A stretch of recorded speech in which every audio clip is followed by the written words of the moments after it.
Bonjour, bienvenue dans ce temps de méditation des textes liturgiques. 5e semaine de Pâques, année liturgique A, jeudi 7 mai 2026. Première lecture, lecture du livre des Actes des Apôtres. En ces jours-là, comme la conversion des païens provoquait, dans l'église de Jérusalem, une intense discussion. Pierre se leva, et leur dit, « Frères, vous savez bien comment Dieu, dans les premiers temps, a manifesté son choix parmi vous. C'est par ma bouche, que les païens ont entendu la parole de l'Évangile, et sont venus à la foi. Dieu, qui connaît les cœurs, leur a rendu témoignage. En leur donnant l'Esprit Saint tout comme à nous. Sans faire aucune distinction. Entre eux et nous, il a purifié leur cœur par la foi. Maintenant, pourquoi donc mettez-vous Dieu à l'épreuve? En plaçant sur la nuque des disciples un joug, que nos pères et nous-mêmes n'avons pas eu la force de porter? Oui, nous le croyons. C'est par la grâce du Seigneur Jésus que nous sommes sauvés, de la même manière que toute la multitude garda le silence. Puis on écouta Barnabé et Paul exposer tous les signes et les prodiges que Dieu avait accomplis grâce à eux parmi les nations. Quand ils eurent terminé, Jacques prit la parole et dit, « Frères, écoutez-moi.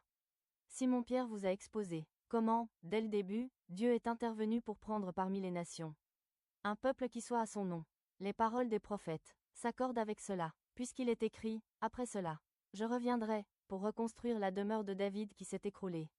J'en reconstruirai les parties effondrées, je la redresserai, alors le reste des hommes cherchera le Seigneur, oui, toutes les nations, sur lesquelles mon nom a été invoqué, déclare le Seigneur, qui fait ces choses connues depuis toujours.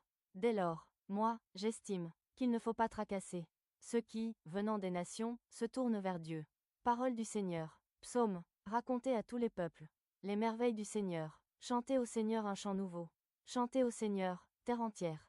Chantez au Seigneur, et bénissez son nom.